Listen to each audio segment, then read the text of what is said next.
galastuvas. Matė, kiek Hanzų kainuoja galastuvai. Čia lygiai tas pats. Jokio skirtumo. Tiek ten kiniečių, tiek čia kiniečių. Kokybė nėra bloga. Viskas gerai. Kas iš rankos daseštinti peilį. Namų sąlygom tai vienas geriausių galastuvų.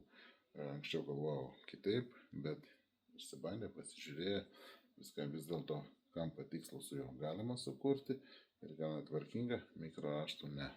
Tai tik tai su staklėm sukūrėme arba ant akmenų mikroraštai.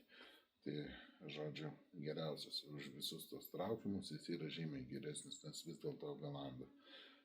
Tokį galastuvą, kam už 20 eurų.